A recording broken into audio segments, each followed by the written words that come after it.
हलचल। आकाशवाणी लखनऊ से प्रस्तुत है जिले की हलचल। आज सुनिए पीलीभीत और भदोही जिलों की हलचल। पहले सुनते हैं पीलीभीत जिले की हलचल। आलेख और स्वर है सतीश मिश्र का।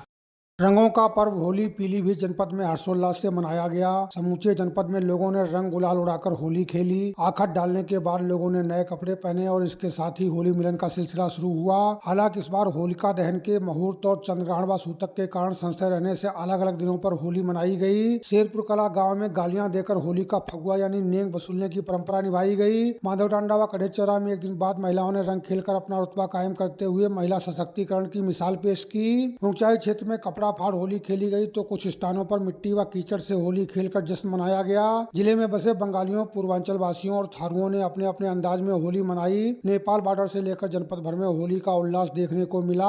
कचड़ी, पापड़ व गुजियों से मेहमानों का स्वागत किया गया। पर्व को लेकर शराब की बिक्री प्रतिबंधित की गई थी और नेपाल सीमा पर खास सतर्कता बरती गई। गाँव गाँव गठित धमाल टीमों द्वारा होली गीत गाकर मनमोहक प्रस्तुतियां दी गयी। बदलते परिवेश में सोशल मीडिया पर हैप्पी होली के संदेश भी गूंजते रहे। वर्ष भर में जिनके यहाँ कोई मृत्यु हो जाती है वहाँ गमी की होली होती है। धमाल टीमों के प्रदर्शन के बाद ही इन घरों से गमी उठती है। पहले और अब की होली के बारे में कवि व साहित्यकार पंडित राम अवतार शर्मा ने बताया।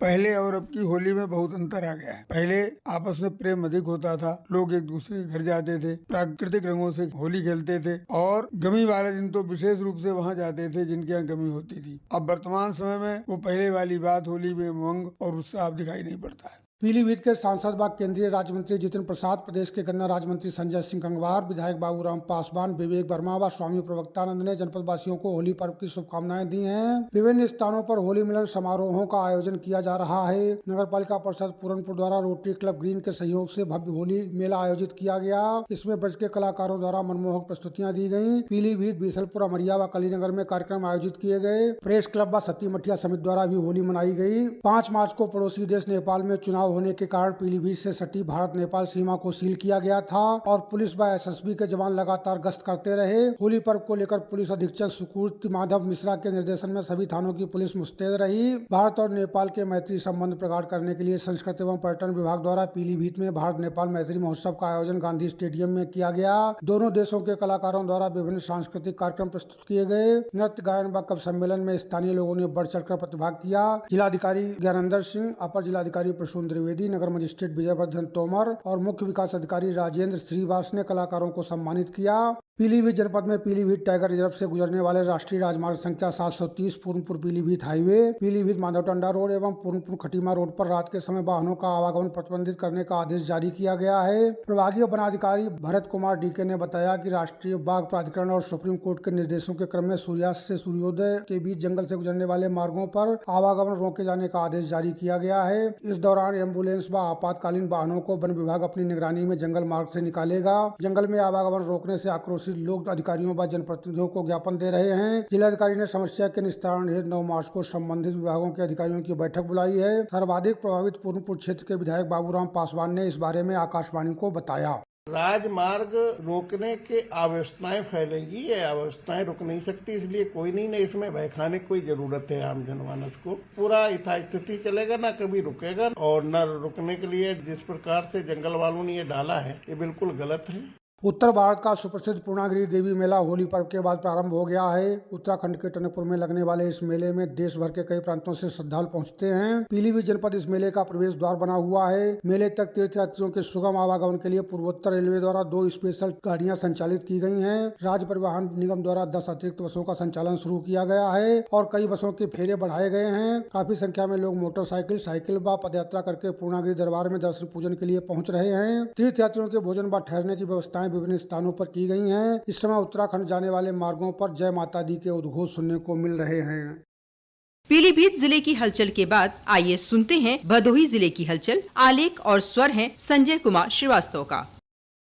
उत्तर प्रदेश पुलिस भर्ती और प्रोन्नति बोर्ड की ओर से आयोजित पुलिस भर्ती उप निरीक्षक नागरिक पुलिस एवं समकक्ष की परीक्षा जिले में बनाए गए 6 केंद्रों पर 14 एवं 15 मार्च को संपन्न होगी। 2 पालियों में होने वाली परीक्षा में 9,600 अभ्यर्थी शामिल होंगे। परीक्षा को संपन्न कराने को लेकर तैयारियां शुरू कर दी गई हैं। परीक्षा की शुचिता व पारदर्शिता को बनाए रखने के लिए जहाँ सभी केंद्रों पर CCTV की निगरानी रहेगी, वहीं प्रत्येक केंद्र पर स्टैटिक व सह केंद्र व्यवस्थापक की भी तैनाती की गई है। पुलिस भर्ती परीक्षा 14 एवं 15 मार्च को दो पालियों में संपन्न होगी। प्रत्येक पाली में 2400 अभ्यर्थी भाग लेंगे और कुल 9600 अभ्यर्थी परीक्षा में प्रतिभाग करेंगे। जिला विद्यालय निरीक्षक अंशुमान ने बताया कि पहली पाली में परीक्षा सुबह 10 बजे से 12 बजे और दूसरी पाली में 3 बजे से 5 बजे तक संपन्न होगी। अमेरिकी टैरिफ से उभरे निर्यातकों के सामने अब एक नई परेशानी ने दस्तक दी है। खाड़ी देशों के बीच छिड़े युद्ध ने निर्यातकों को चिंता में डाल दिया है। युद्ध अगर लंबा खिंचता है तो इसका असर कारोबार पर देखने को मिलेगा। इसमें खरीदारों देशों में तनाव की स्थिति होने पर 80% द्विपक्षीय कारोबार प्रभावित होने की संभावना है। वहीं कई अहम रास्ते प्रभावित होने के साथ साथ अगले महीने नई दिल्ली में होने वाले कारपेट एक्सपो पर चिंता के बादल मंडराने लगे हैं। कालीन निर्यात संवर्धन परिषद CPC के वाइस चेयरमैन असलम महबूब का कहना है कि निर्यातक अभी अभी अमेरिकी टैरिफ की बोझ से निकले हैं। अगले महीने नई दिल्ली में होने वाले कारपेट एक्सपो में निर्यातकों ने उम्मीद लगाई है कि बड़ी संख्या में अमेरिकी खरीदार आएंगे, क्योंकि बीते मेले में टैरिफ के असर के कारण खरीदारों ने दूरी बनाई थी। अब एक बार फिर से जिस तरह की स्थितियां बन रही, उससे कहीं न कहीं कालीन व्यापारियों में चिंता बढ़ रही है कि युद्ध के असर से खरीदार कहीं नई दिल्ली मेले से दूरी न बना लें। बताया जाता है कि अमेरिका से हमारे निर्यात हिस्सेदार 60% है। अगर जर्मनी और अन्य यूरोपीय देशों को जोड़ लिया जाए तो यह 80% तक पहुँच जाता है।